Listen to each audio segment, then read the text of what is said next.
Brand new notes put up this morning at 10:40. So if you had already downloaded the notes prior to today, I put blue notes up on Canvas this morning. So you want to do that. Couple notes. Your first homework due this Friday is on Parametric Curves number 1.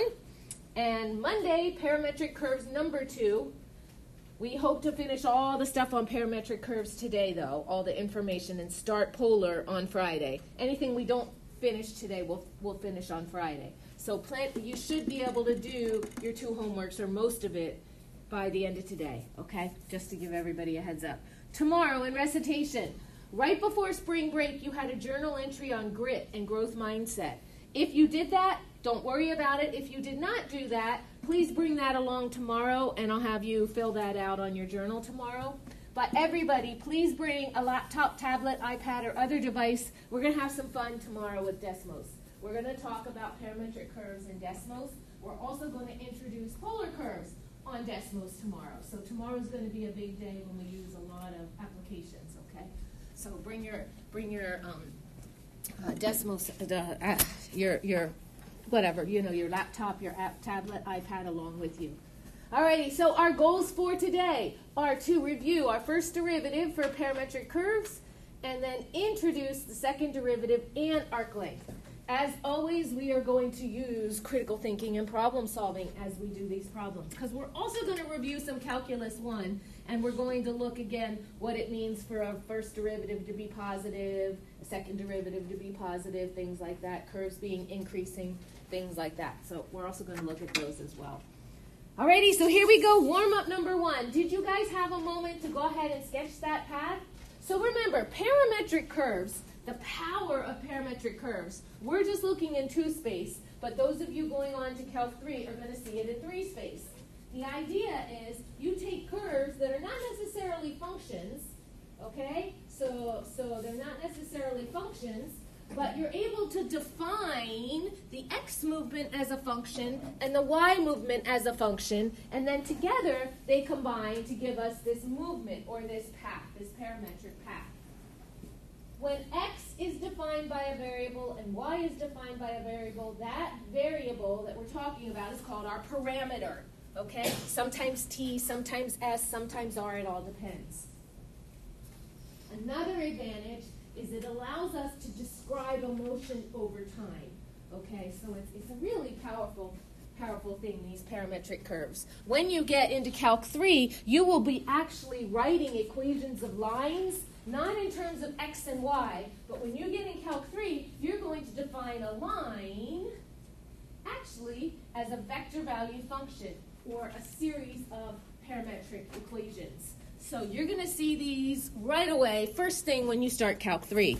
So we're going to practice with them. We're going to get used to working with parametric curves. And again, the key and the beauty of this, and let's see if you guys get the same answer that I have, is that you can take and create a curve that is not a function on the xy plane. T is our parameter, so I just want to write that in there. And if you want to sketch it, I suggested, and what we did last time was we set up a table to kind of get an idea. And so I'm going to go ahead and sketch a real quick table because both x and y are defined by t. They are functions of t, each of them individually. I'm going to set up a couple t values and look at what happens over time. Because this is a motion over time, it's a path, and therefore it has a direction. So not only is it going to have points, but it's also going to have direction. And so if you take -2 and plug it into your x function, you guys should have gotten 4 and then 16. Is that what you did? And if you take -1 and plug it into your x function, you're going to get 2 and 4. Plug 0 in, you guys get 0, 0. Plug 1 in, did you guys get -2, 6? No, not 16. -2, plug in, oh my goodness, Tina. 4? I think you get 4. And then -4, and then 16. And then you guys graphed a nice sketch. And when you graph your sketch for a parametric curve, the one thing you want to keep in mind is that there is a direction because it is a motion. And let's see, I know I have 0, 0, I have negative 1, 2, I have negative 4, 16, 1, 2, 3, 4, 5, 6, 7, 8, 9, 10, 11, 12, 13, 14, 15, 16. Oh, we got ourselves, that was wrong, negative 1 maps to 4. Nope, Tina, you're doing it all wrong. You're going too fast. Let's go slower. Let's try this again. Negative 2.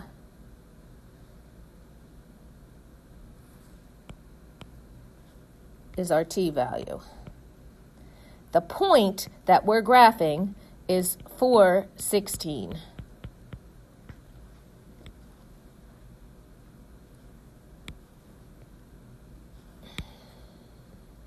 Oh, Dina, you're gonna 1, 2, 3, 4. 2, 4, 16. Ay, ay, ay, ay, ay. 2, 4.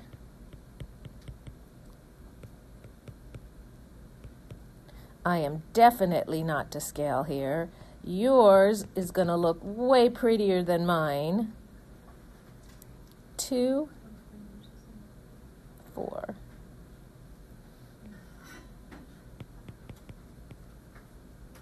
Negative 4, 16. Our curve starts at the negative side and it works its way to the positive side. That means we have a direction on that curve, so it should be going down and then it should be going back up again. The t values, I was plotting to start with, they are not actually on the xy plane. Those are your points right on your xy plane, but the t values are telling you what's happened over time as time goes by. What's kind of neat, now from an engineering standpoint, I'll just talk about engineering or any standpoint, notice the distance between these 2 points right here and the distance between these 2 points right here. Do you see that on the curve? Do you guys see this? Okay, so we're going to be smart right here. The time it takes from here to here is 1 second, or 1 unit of time. The time it takes to go from here to here is also 1 unit of time. What can you tell me about this point as far as its speed? Yeah, Griffin. It's slowing down. It is slowing down. Do you guys see that? Because for 1 second it covers this much length. Are you with me? And then from here to here, it only covers this much length, right? But it's the same amount of time. Are y'all with me? It has to be going really fast to cover more length in 1 unit at a time. Am I making sense? So there's a lot that you can start interpreting from graphs. Same thing with money. If you're talking about graphing a financial situation, right, where you have a point going through space or, over time amassing accumulation of wealth or something, you can also say, well, your wealth increases really fast and then decreases. Same idea, okay? So a lot can be given from a parametric curve in the graph. The other thing you're asked to do on this warm-up problem is to take those parametric equations and turn them into a Cartesian equation. The way we did that was eliminating the parameter t so that all you're left over with is x's and y's. And the first example we did last time when we did this, we had these restrictions about the domain, and I said you have to be careful. When I went and looked at your homework, don't have to worry about it. It automatically does it for you. It already says x is greater than 0, and it tells you to solve for y, so you can just ignore all my worry about whatever you had to do with your domain restrictions. They did it for you. They took care of it for you. That being said, did anybody go ahead and eliminate t? Somebody want to help me out here. What'd you do? Anybody? Anna. I had t equals x over negative 2. And I plugged in for y equals 4 times. Beautiful. So you took t, one of the equations, you solved for t, you substituted into the other one, and you guys got y equals 4 times x squared over 4 In other words, y equals x squared. It is a Cartesian equation that's just our parabola, and that matches our parabola, right?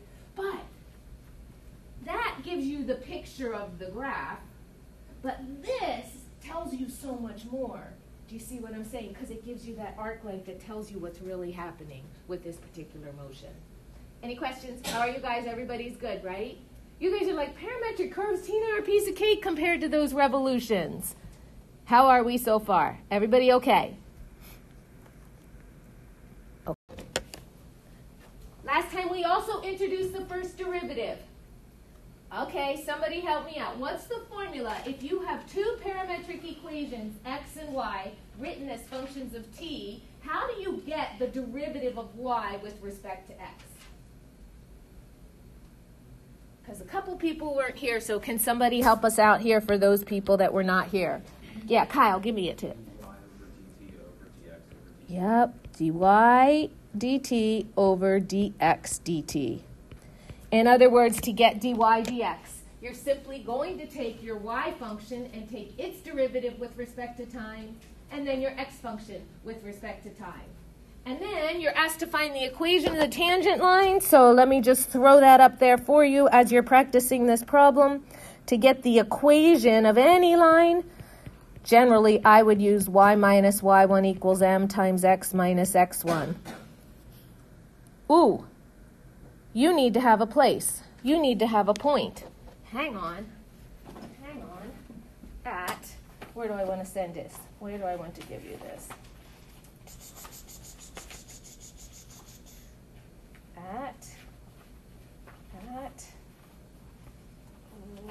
What did I do with it? Let's do at t equal 3. I need to add something to this. At t equals 3. You can't find the equation of a line unless you know where you're finding the equation of the line. So at t equals 3. Got it? I'm going to wander.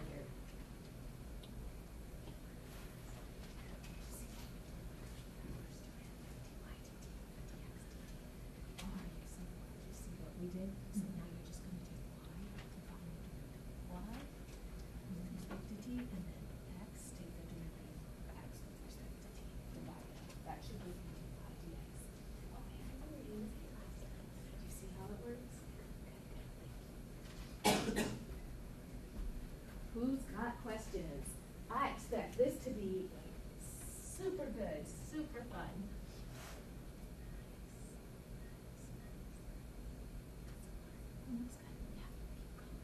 Might need the chain rule on that second one unless you separate it out as square root of 3 times square root of t. Otherwise, you want to make sure you get a chain rule in there. Anyone's got questions?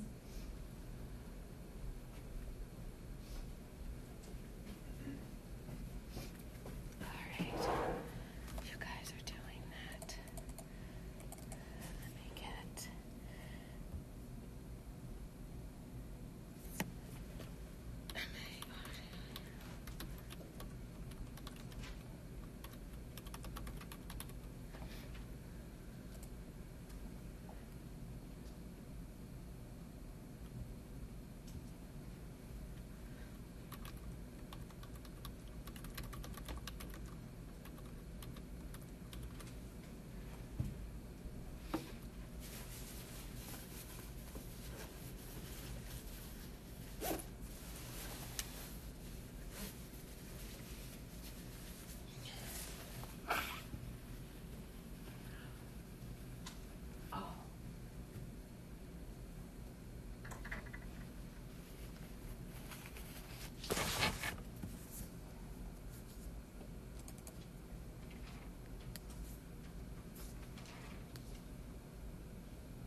me an equation?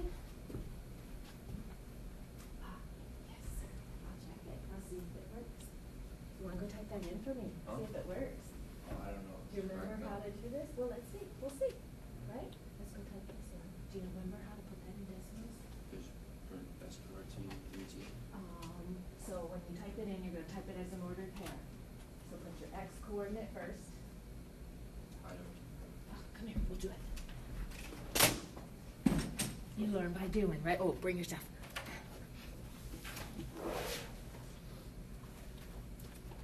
So x is your x value for your coordinate. Y is your y value. So you'll type it as an ordered pair, x, y. There you go. The x. Uh-huh. The equation? Mm-hmm. Okay. Negative. Oh, very nice. Beautiful. Beautiful, beautiful. And then the y. Uh-huh.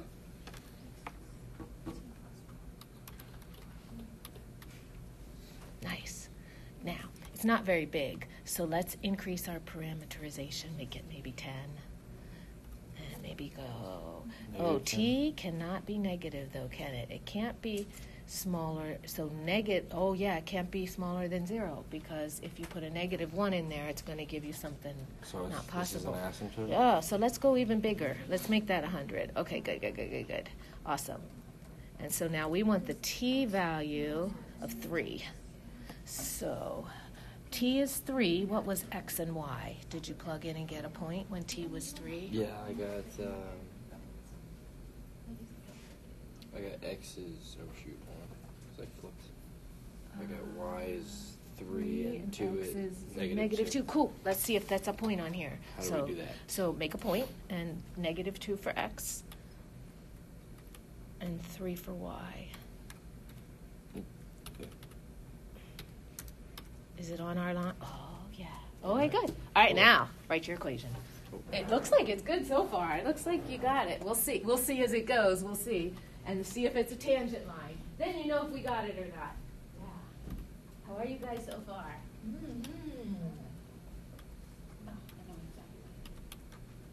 you guys matching? Are you guys matching? Oh, It is not. It is not. Well, let's see. Let's see why. Let's see why. Is he close? Are we close? Let's see why. Hang on one sec. Let's see why. Let's see why. Well, that's okay. We do know we've got the point. So we know something's wrong with the second part. Okay. So let's figure this out. Let's figure this out, guys.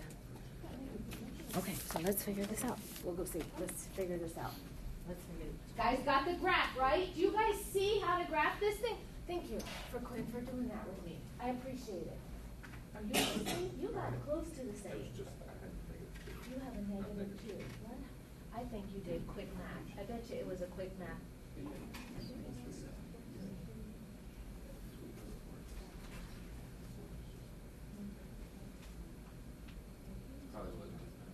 It was a quick math mistake, I think. I think it was, because you took right. Which is take the derivative times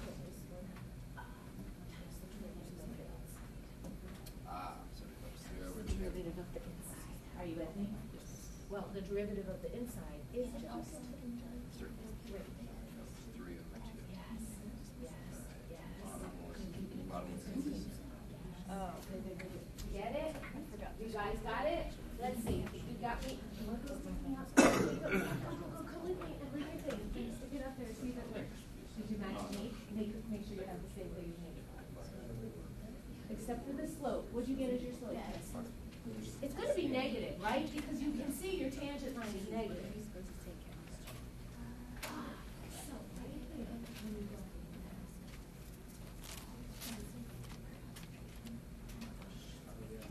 You did antiderivative. Don't forget to change one. Yeah, you took the antiderivative. Oh, yeah, that is. It's going there. Let's zoom in. Yeah. Okay. Guys, tomorrow we're going to do lots of Desmos, right? So just to remind for people that weren't here last time, okay, the way we graph parametric curves, remember, a parametric curve really is mapping a motion of a point moving through space. And so Desmos recognizes that parametric curves are points moving through space where the x value is a function of time and the y value is a function of time, okay? So when you graph them in Desmos, you're going to have your x movement, your y movement. You increase or decrease this parameterization to get more or less of your curve, and then everything else is simple. All right, any questions on that second warm-up? Some people are making a mistake. I noticed multiple things going on here. When you did, just quickly, dx dt. For dx dt, you got negative 1/2 times t plus 1 to the negative 1/2 power. dy dt, you guys are getting 1/2 times 3t to the negative 1/2 times 3. Don't forget the chain rule.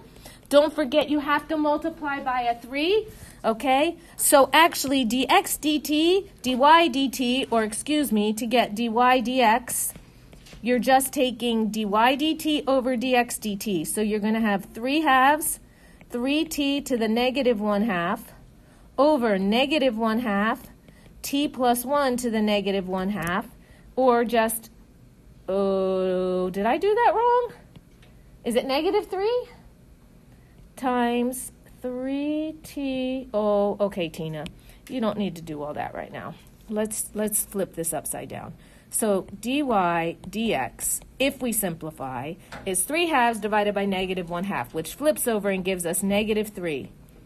T plus 1 comes on top, 3t goes on the bottom, and you could look at dy dx like this if you want to.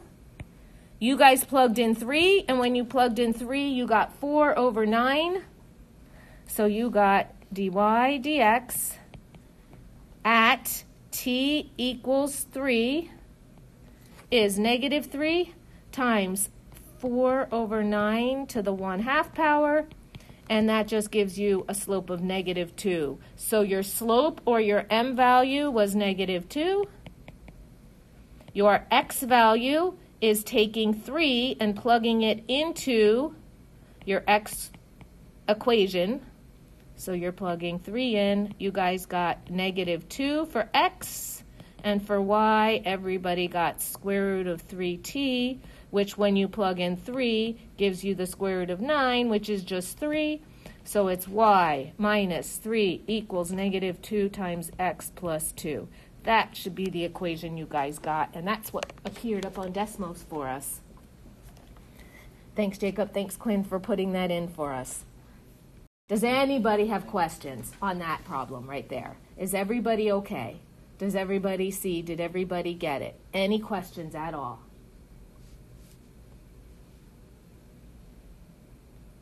Okay, here's your next one. Okay. Consider the curve defined by the parametric equations. 5 minus t squared, x equals 5 minus t squared. Y equals t cubed minus 2t. Find the derivative of y with respect to x as a function of t. In other words, find your first derivative. We're going to practice this. We're going to do some muscle memory here. The more we do it, the more we remember it, and the easier it is when we come to the test. So we're going to keep practicing. Then we have 2 new questions. At what x value is the tangent line horizontal? At what t value is the tangent line vertical? Pay very close attention. The first one asks at what x value is the tangent horizontal, and the second one asks at what t value is the tangent vertical. Horizontal lines have a slope that's equal to 0. Vertical lines have a slope that is undefined. Generally speaking, it's undefined when you have no run. In other words, your run piece, your movement along the x-axis, is 0. That's what makes it a vertical line. There's no horizontal movement. So generally, because slope is rise over run, it happens when your bottom is 0. Does that make sense to everybody? So that's generally what's happening. Your run is 0, and that makes you have a vertical line. Over here, your y movement or your rise is 0, and that gives you a horizontal. All righty, so everybody's getting dy dx. Got me dy dx, Reed? This is quick, huh? What'd you get? On top? Oh, bottom, sorry. 3t squared minus 2. Beautiful, on top. So now, you have to figure out when you have a horizontal tangent and when you have a vertical tangent. We're looking for x values and then t values. Lots of practice. Lots of practice. How are you going to find it equal to 0? Set the top equal to 0. Absolutely. Absolutely. Absolutely. Because horizontal lines are when the rise or the top is 0. Doesn't matter how far you're running on the first one. Doesn't matter how far you're rising on the second one. But right, vertical lines are when you're not moving at all or running at all. Who's got questions? Who's got questions?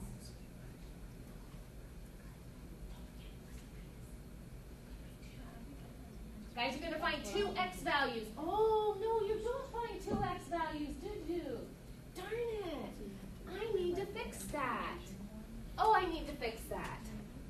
I need to fix that. There is only one x value, but there's 2 t values, but we'll get to that. And I messed that one up.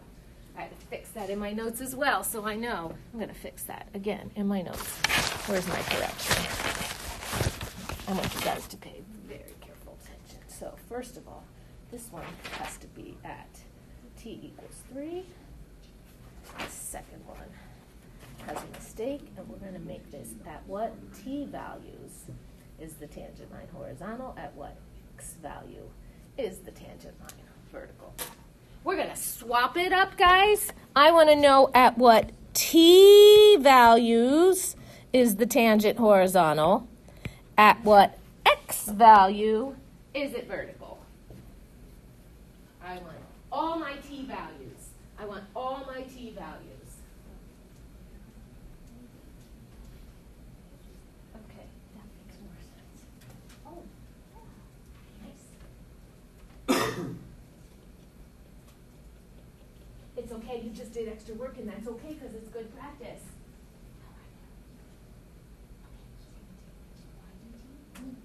Oh, beautiful. Good. And so to get the horizontal tangent, top of it is 0. To get the horizontal tangent, you set your. Why is that?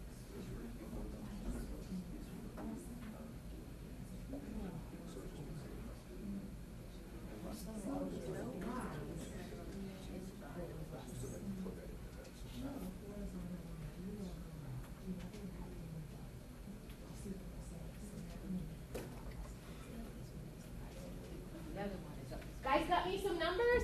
Who wants to go throw in some work? Okay. Good. So you get a choice. You can either type it in here on Desmos, or you can write it on the thing. You want to write it on the thing? Okay, you write it on the thing. Who wants to do Desmos for me? Who wants to put the curve in Desmos? Anybody? Want to, Griffin? So, while Holden is right here, Holden, I'm going to have you go right here, and I'm just going to have you write right here on here. So, dy dx. You can just write that on there with that. And you're going to go over to my thing, and good. Nice. Yes. So to get the x value, once you get the t value, then you plug it in to the x equation. Does that make sense? No. Okay, so your x is based on t. Right. So first of all, you're going to find the t value that gives you a bottom equal to 0. This is your derivative. Actually, this should be on the bottom. I think you're missing the t on the bottom. So, to find out where you have a vertical line, you're going to set the denominator equal to 0. Make me a bigger make him bigger, the curve. You know, like go from negative 100 to positive 100 or something like that, or negative 10. Let's see. see what happens. Negative 10. Oh, that works. Positive 10. Ah, I love it. I love it. Do you have points then? Did you get points, Griffin? What do you want for So, for your point, you have an x value of 5, right? Yeah, that's what it's vertical. Okay. Could you give me the y value too? Okay, yeah. Because I think t is 0. Yeah. Uh-huh. So Cool. 0. So plot the point 5 for x and 0 for y. Tia, Yeah. the project that's on Friday, are we, something that we're doing? Yes.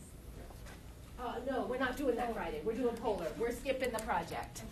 We're skipping the project. Now, what I want you to do is hit label right there. And I want you to write the word vertical tangent. Beautiful. Okay, good. So now we're going to get the other 2 points. So you have the t values being plus or minus. Did you get an x value here by any chance? Okay, good. What was it? It was 5, comma? The x value was 4 1/3. 4 1/3. Okay, so type 4 1/3. How would I? 4 1/3. Was that 13 thirds? Yeah, let's try 13 thirds. Let's see if that works. Okay, comma. And so t was square root.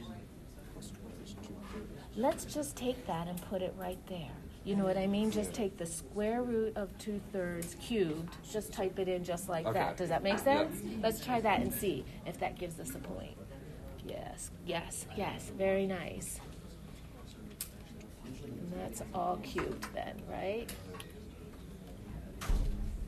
Guys, I want you to notice something, okay? First of all, make sure your derivative matches what Holden did, okay? And you have the right t values. And you have the right x value. But I want you to watch as Griffin unfolds some beautiful Desmos for you here, okay? So we put our parametric curve in. How do we do it in Desmos? We put our x function and then our y function. To make it bigger, we change our parameterizations. Are y'all with me? Then, what did he do? He actually found the point where we have a vertical tangent because we know t is 0. That means x is 5 and y is 0. So he plotted the point 5, 0, and Desmos allows you to label things if you ever want to do this and make a beautiful picture. You just label it, and he put vertical tangent. Thirds. And sure enough, does it not look like you have a vertical tangent right there on your parametric curve? Now he's got oh yeah, there is a horizontal tangent down there. Absolutely. So, what was it? Your t value was square root 2/3. So first he found out the x value, and then he plugged it into the y function, right? Then he plugged it here. There was actually another one. I think it was negative square root 2/3. So I'm just going to copy what you just did there, Griffin. I'm going to copy exactly what you did there. But this time I'm going to cube. I'm going to put a negative on this one. So I'm going to make him negative. And then, oh, whoops, and now put his cubed up there. Good. And then this becomes negative as well. And so that should be my next horizontal tangent. Ooh, undone, done.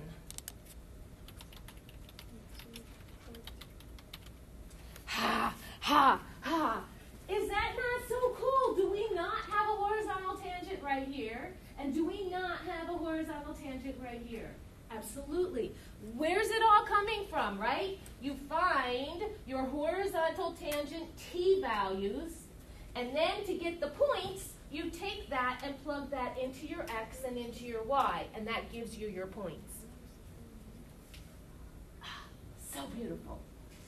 Who's got questions? How do you get the 13 thirds? Oh, good question. How did you get 13 thirds, Griffin? What did you do? You took I had, square root yeah, of these.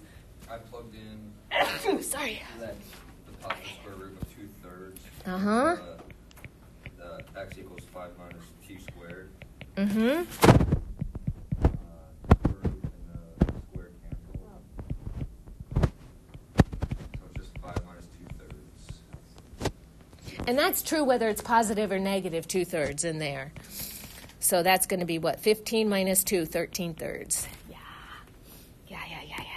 Holden, thank you for your work. Thank you, Griffin. Who's got questions? Any other parametric curve? The second derivative for a parametric curve. All righty, first derivative, dy dx. Ooh, let's see, first derivative, dy dx.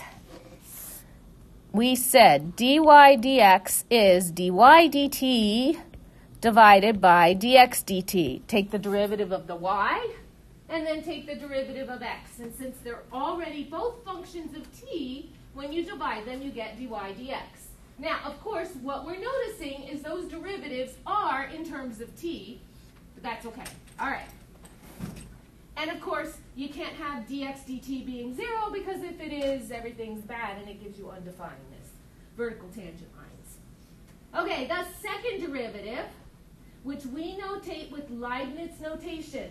And notice, I put this second thing here so you actually see where it's all coming from. The second derivative of y with respect to x means you are actually taking the derivative of y with respect to x with respect to x. And so I don't know if you guys have ever wondered why you put a 2 here and a 2 here, but it's because if you notice, you've got 2 d's but 1 y, but here you have double dx's when you talk about this notation. And that's why we have dx squared right here. Once you get into partial derivatives, you're going to start seeing some really funky stuff in Calc 3. But that's the notation we use for second derivative of y with respect to x. So what is it? Well, it's the derivative of the first guy with respect to x. So that means that to get the second derivative, you are simply going to take the derivative of the first derivative, and you're going to take it with respect to x, means you're going to take it with respect to t. And let me actually put one more thing in here. I want to point something out. I want to note something here. Notice, the result you get for your first derivative will be in terms of t. I don't know if you noticed that, but if you go back in your notes and look at your first derivative, the first derivative, right, on the last problem was always written in terms of t. So when you go to take the derivative of it, you are actually taking a derivative with respect to t. So let me denote that in here just to point that out. When you take the derivative of your first derivative, it's actually in terms of t, so you will be taking a derivative of that function with respect to t, and then you'll be dividing by dx dt. In words, take the derivative of the first derivative, and then divide by the derivative of x with respect to t. So you're going to take the derivative of the first derivative, and then divide by the derivative of x. I'll put words there. Derivative of the first derivative,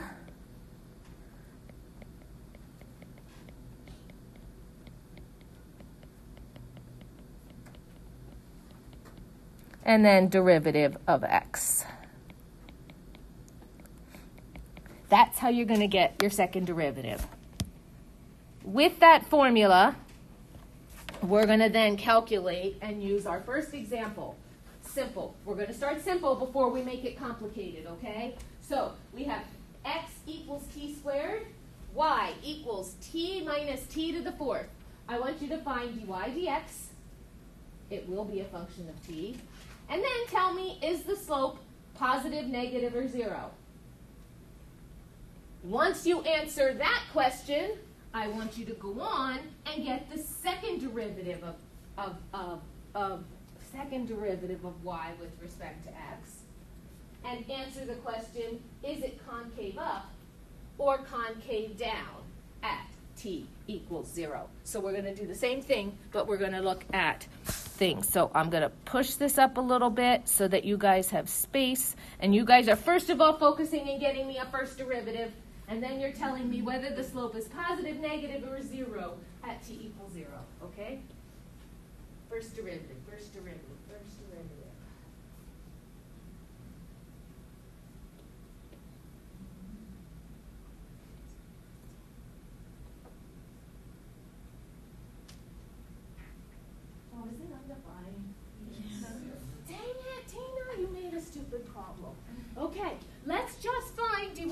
dx. Sorry.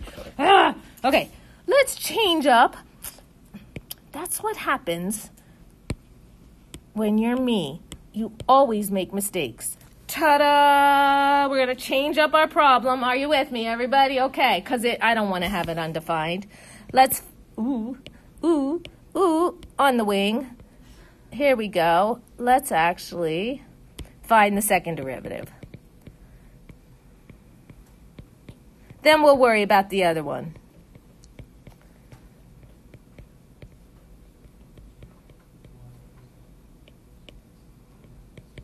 So let's make part A, find the first derivative. Part B, find the second derivative. Let me fix my notes.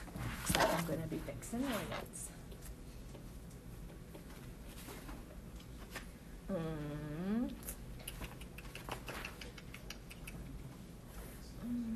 Okay.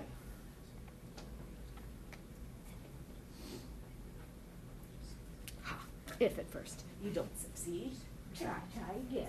Got me a second derivative? I think so. This is the second one, but then we have to divide it by The first one. Yes, you quotient. do. Yes, you do. Yes, you do. Yes, you do. Who wants to go write it up for me on the iPad? What is it? The derivatives were Oh, wait a second, Quinn. Hang on a second. How'd you get that second derivative? Huh? This one? Yeah. Oh, man. Oh. Same way. Oh, yeah. Hang on, guys. Ooh. Just to give everybody a heads up, dy dx, let's make sure we get the same thing, first of all. dy dt over dx dt. dy dt is 1 minus 4t cubed. dx dt is 2t. When you go to get your second derivative, you are now taking a derivative of a quotient. So you either use quotient rule, low d high minus high d low, square the bottom and away you go, or you separate this and make it 1 over 2t minus 4t cubed over 2t. You could also look at it that way. So do you guys see what I'm saying right now? Nope, you're like, Tina, you are just blowing me away. Yep. Okay, quotient. So this is a quotient. When you go to take its second derivative, you either apply the quotient rule, or you could also look at the first derivative. Not always, but in this specific case, you could also look at the first derivative as 1 over 2t minus 4t cubed over 2t, in which case it's 1/2 t to the negative 1 minus 2t squared. And then you would not need the quotient rule because you would simply be taking the... Slow down, Tina. This is a monomial and can be put underneath your polynomial by dividing it into each part. It's taking two fractions with a common denominator and separating them into those two common denominators. Good thing for elementary ed and middle school math. Good thing for elementary ed and middle school math. Being able to recognize, right, your secondary math. But students are going to get stuck at this all the time, Chris. So making sure they understand that they can take and do this to get to this step right here. Then we simplify. What's that? 2t squared, and this is 1/2 t to the negative 1. Then we take the derivative, right? Now we can take a derivative. We can either take a derivative here, which is probably what I would be tempted to do, or we can use the quotient rule and take the derivative there. So maybe I'll go ahead and use the quotient rule. So first things first. Your first derivative is either 1 minus 4t cubed over 2t, or if you reduce it down, 1/2 t to the negative 1 minus 2t squared. The second derivative involves you taking the derivative of the first derivative. See if you guys are matching me.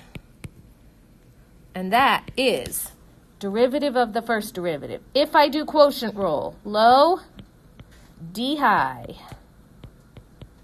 minus high d low square the bottom, and away you go. Minus 24t cubed minus 2 plus 8t cubed over 4t squared. I could factor out a 2. That gives me 2 times negative 12t. Ooh, no, I can put my... Slow down, Tina. Slow it down. I can put my t cubes together. Did you guys put your t cubes together? 8 minus 24 is negative 16t cubed minus 2 over 4t squared equals negative 2 times 8t cubed minus 1, which we could factor, but I don't think I want to factor. We'll just leave that be. And so the top is going to be negative 8t cubed minus 1 over 2t squared. That's the derivative of y, the derivative of the derivative of y with respect to x, all with respect to t. 9 times out of 10, even the best of you, no matter how much you practice on your homework, are going to forget to divide by dx dt. So I'm going to put a little emoji there that says, do not forget that you have to divide by dx dt in your second derivative.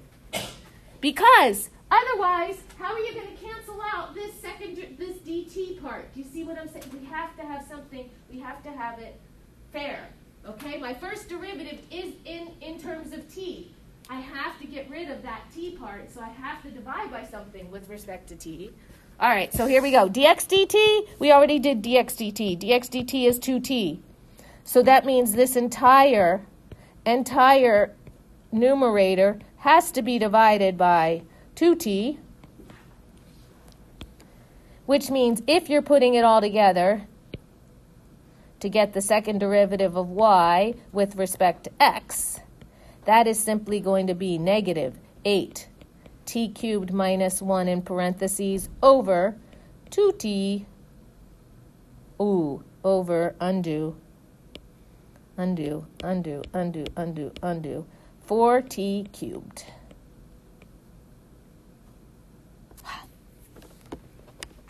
How are yous? Okay. Question. Yes, ask away, Dally. Did you get your first derivative okay? Yes, but I didn't have 8t cubed minus 1 in parentheses because you factored out a negative 2. Oh, I messed that up. I have a mistake. There's a plus here. Thank you. Absolutely. Next question. Thank you. That is a mistake. Okay, then we have... Are we good? Yeah. Are we good? Oh, let me fix that. Thank you. Other questions?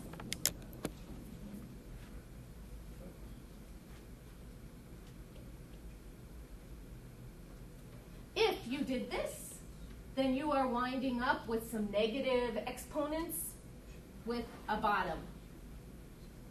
And you can put things together that way too. Did anybody do it the other way? Without the quotient rule? Everybody okay?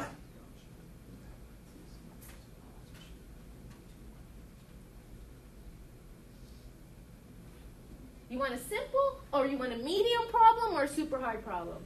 Medium? Let's go medium. Are you ready? Let's put some ease in here. Are you ready? Ease? Are you ready for ease? This might actually be easier because you're not going to need the...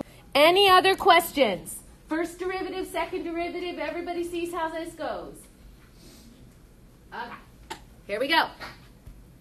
Ta-da! Consider the curve. X equals e to the t, y equals e to the negative 3t. Find dy dx as a function of t. Ooh, let me put it over here so you guys can see it on both of them.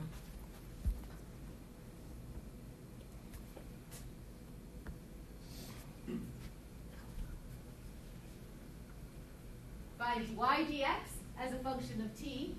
Now we'll answer the question, when t is 0, is the slope of the tangent line positive, negative, or 0? And then find the second derivative. It will also be a function of t. I want to know at t equals 0, is this curve concave up or concave down?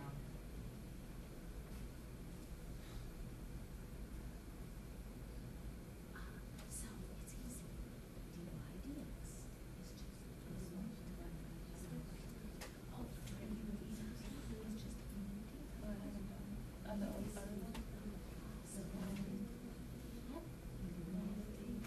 you got it. That's it.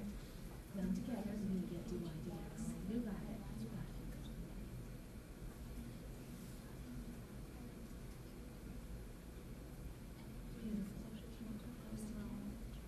We can because it's e equals, we're going to have e in it. So we have exponent equals to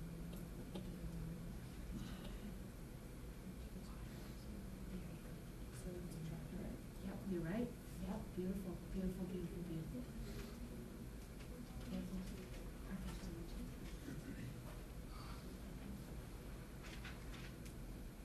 Yes, I love that notation. Very nice, very nice, very nice. So, is it positive, negative, or 0? What do you say? T is 0. I'll put them together. You see, Holden, I would put the e to the t's together. Can you do that? You know what I mean? Guys, we got some exponent rules. Are you sticking my e to the t's together? I would put those together right there. Right here. Yeah, I put them together. I put those two together right here. It is 1,000%. 1,000%. Yep, plug in 0 or put them together. Can you put them together? Just like Jacob did. But those are big ones. Yes, you're going to do it here. So you're going to put them together. Put them together because you're power rules. So remember when you have x to the fifth over x to the second, what do? That would, yes, so do the same thing there, right? Are you guys putting them together? Negative 3 e to the, yes it is, negative 3 e to the negative 4t. Yes, yes, yes, yes, yes, yes, yes, yes. Let's see.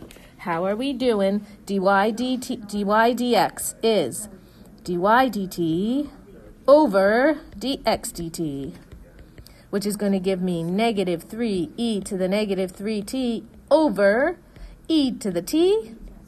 Guys, we got like bases. Whenever you have like bases, you can put them together by using the power rules, right? So you take our exponent and you do what? We subtract them.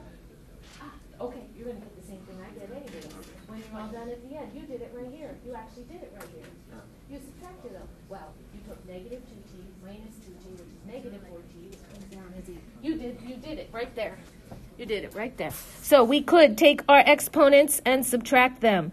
So that's a negative 3t and a t. So if you put them together, that's just negative 3e to the negative 3t minus t, or in other words, negative 3e, negative 3e to the negative 4t. That's dy dt, dy dx, sorry. dy dx is just negative 3 over e to the 4t, if you like. What's the slope of the tangent line? At t equals 0. So, practicing our notation. Remember, we draw a bar and we put t equals 0, and then we say the derivative is negative 3 over e to the 0, which is negative 3 over 1, which is negative 3. So what do we say? Our slope is going to be absolutely negative, which means our function should be decreasing, right? So when t is 0, we should be decreasing. T equals 0 corresponds to the point e to the 0, e to the 0, or 1, 1. So if I'm looking at my graph, which I'm going to pull up on Desmos in a second here, so when t equals 0, I have e to the 0, e to the 0, or in other words, I'm looking at the point 1, 1. So when t is 0, I'm at the point 1, 1. We better be having the curve going down, decreasing, right? Because a negative slope for that tangent line. Do you guys get the second derivative? Let's see what you guys got for your second derivative. Ooh, ooh, ooh, ooh, ooh. Oh, yes. Second derivative means take the derivative of the first derivative, which is negative. Ooh, I don't want to do it that way. I want to do it this way. Take the derivative of this over dx dt, which is going to be, what'd you guys get? 12e to the negative 4t over e to the t? So did you guys get 12 over e to the 5t? Yes.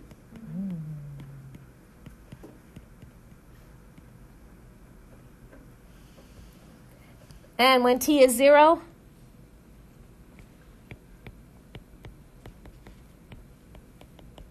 that means we're plugging 0 in. 12 over e to the 0 is just 12, which means, so up here we know our function is decreasing. So we know the curve, it's not a function, sorry. The curve is decreasing. Well, it could be a function, but I haven't looked at it yet. And here, if the second derivative is positive, what does that tell us about the curve? If the second derivative is positive, it tells us I'm concave up. Yep, concave up.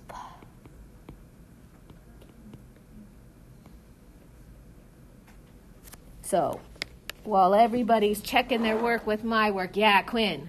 I still don't understand why after we take the second derivative, we have to divide by the derivative. Good question. of x. Awesome, Why do we awesome, do that? awesome, awesome. Okay, so let me put it over here since my markers are bad. Let me show you. So with the dy dx, notice y is a function of t. So when we're taking dy dx, there's two things we can do. There's no t represented here. So we either eliminate t and get a single equation that has y and x in it, and then take the derivative of y with respect to x. Or we subvert that by saying, okay, he's a function of t and he's a function of t, so let's take the derivative of y just as it is with respect to t, take the derivative of x just as it is with respect to t. And mathematically, that makes sense. The reason it mathematically makes sense is because if I think of these as partials, I can actually cancel when I flip and multiply, right? This comes over and my d now have dy, so it makes sense. By the same token, when you take the second derivative, remember, your derivative is a derivative, I'll show you, it's right here. Your derivative is a derivative of the first derivative. But the first derivative is a function of t, so it's automatically a function of t. So unless you take the first derivative up here and rewrite it in terms of y and x only, we could take e to the 4t, we could substitute the e to the t with x, and we could write that as negative 3 over x to the 4th, and then take, do you see what I'm saying? And then take the derivative. Then I'm taking a derivative, a second derivative of this piece, just as it is. But because this is a function of t, when I go to take its derivative, it's a function of t, so I'm actually taking a derivative with respect to t. I have to get rid of that with respect to t part, because right now, I don't have my second derivative with respect to x. I have a derivative with respect to x with respect to t. So to get that second derivative with respect to x, do you see what I'm saying? The dt's cancel. Yes, yes, yes, yes. So now you've got it. You saw it. I saw the light bulb go on. So now when you flip it over, those partials cancel each other out, which now gives me the second derivative with respect to x and the second derivative with respect to y without having that t part. That's why we have to divide by it. Does that make sense? Good, good, good, good, good, good, good, good, good. I don't have time to put this up on Desmos. Here is the formula right here for the arc length. Sometimes I get so excited, I just like go off on tangents. But why did this not go? Why are we not having fun? There we go. The arc length of a parametric curve is the following formula. This formula comes from what I'm talking about over here if we went through all the math.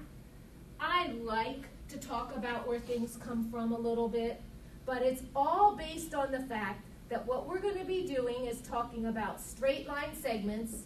Straight line segments are based on Pythagorean theorem, the hypotenuse of that Pythagorean theorem, and then we're just going to make these points get closer and closer together and add them all up, and that's what's giving us our arc length. The key piece is going to be a formula called mean value theorem, which tells us that in an interval, there will always, as long as it's continuous interval, there's always a point on the curve that has a slope that's the same as the slope of the endpoints. I don't know if you know mean value theorem, but that's where the whole derivative piece comes in, is from that mean value theorem formula. It tells us we can find a point in here that has the same slope. And that's where that whole derivative piece is coming in. But doesn't matter. I'm not going to prove it all out just because of lack of time. I want to make sure we get to do a problem, okay? But if you're interested and you love math as much as I love math, come by and we'll talk this whole proof out. We can do it from start to finish with the mean value theorem and everything else in there. Here's the formula for the arc length of a parametric curve. If a smooth curve C, smooth is important. Do you know what smooth means? Smooth means no sharp corners, no sharp cusps. We need that to be differentiable. Remember, in order to be differentiable, you can't have any sharp corners or sharp cusps. So, if a smooth curve C is defined by x being a function of t and y being a function of t, to calculate the arc length over an interval where t ranges from alpha to beta, then the length of C is given by the following. Notice there's two different values there, A, B. If I have an arc length, it's going to be based over a movement on the x-axis. That's why x ranges from A to B. But remember, t is itself a value that measures time, and so specifically, because everything's going to be done in terms of t, we need our t values of where we're starting along our curve and where we're stopping along our curve to be the limits on our integral when we set this up. Okay? Does that make sense to everybody? So you are looking, when you do this setup here, to have t values on your integral. All right. Here we go. I want us to find the length of this curve from t equals 0 to t equal 1. How do you find the length? You take the first t value, that's alpha, the second t value, that's beta, you stick them in your integral, you take the derivative of x with respect to t, you take the derivative of y with respect to t, square them both, just like Pythagorean theorem, take a square root and take the antiderivative. Did you guys already do this? Holy moly! You guys are so good. Somebody got 12. Did anybody else get 12? I'm not sure. We'll have to see. We'll have to see.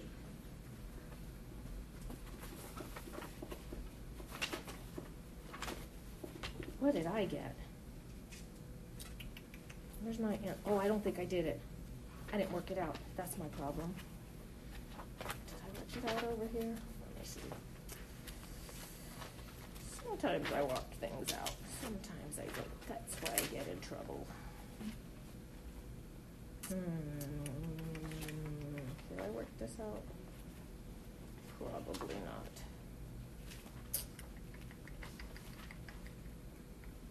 Nope. Somebody else match 12? Let's see. Let's see. You want to work it out, Quinn? Up there? Or no? You don't have to. You want to?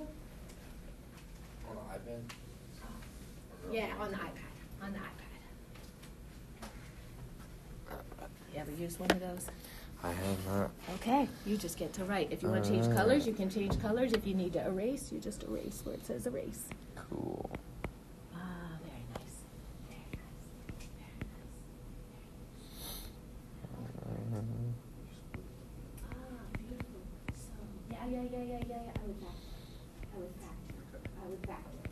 Guys, you're going to get a square root, and you're going to get stuff underneath that square root. Please remember the rule that if there's a plus under a square root, if there's a plus under a square root, you have to, can't just take the square root of each part, probably factor out.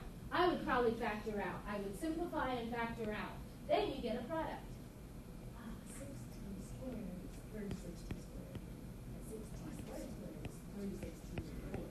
So I would factor out a 36t squared. If you take out a 36t squared, I erase. Sunshine, you get 6t on the outside. Yeah. Beautiful. Then you're going to use That. technique.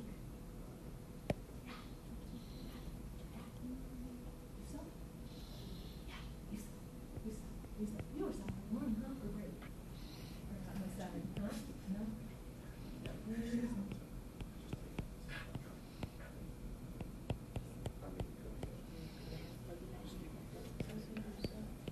You could use a trig substitution, but I always try to use substitution Right. first because it is the fastest and easiest method. Yes. What did we do here? So you let u be 2t. Oh, that's 1/6, which is 3. Then, oh, let's see what he did. Anti-derivative. Oh, yeah. So now which is 2. And then you plugged in 1. Oh, wait. Did you change the limits? Oh, hang on. I did it wrong, so I'm you doing did. it for the hang on. first Good, time so right you're now. fixing it for me. Good. Good. Give me a second. No worries. It's not 12. Did you get 12? No, it's not. I got 12. It's not 12. Okay, it's not 12. That's okay. Take your time. You go slow. You go slow with this. Why did you take the T outside of the integral? Doesn't You matter. can. Does it matter? You can. Oh no, keep it in. Keep Keep it it in in? for me. Keep the T in. All right, I'm just gonna But draw that's an okay. arrow. That's okay. Good. All right, Perfect. fair enough. Perfect. Yeah. Keep the T in. Yep. Perfect. You're doing great, Quinn. I love it. Now, when you go I back, messed this up? No, you're doing perfect. Erase this T for me. Hit erase right here. No, you're doing perfect. Honest to God, you're doing great. Oh, great. I know. I hate this iPad too. And put a 3 in front. All Good. right. Okay, good. Oh, yeah. Are you with me? I got you. Yes. Yes. Yes. Cool.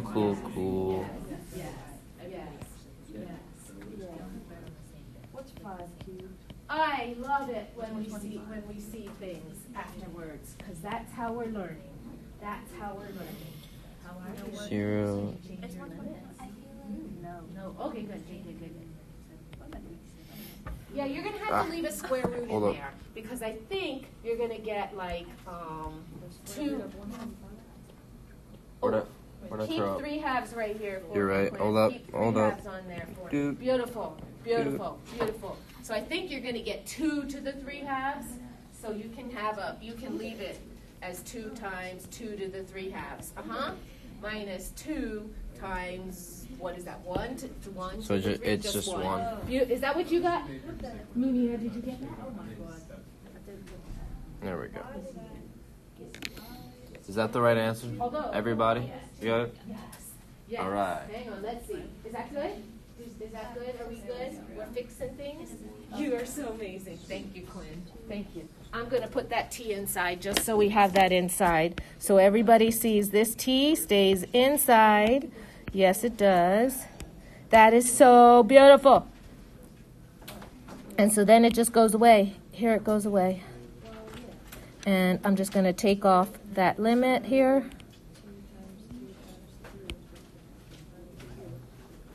So 4 root 2 minus 2. Beautiful. Is that good? Are we good?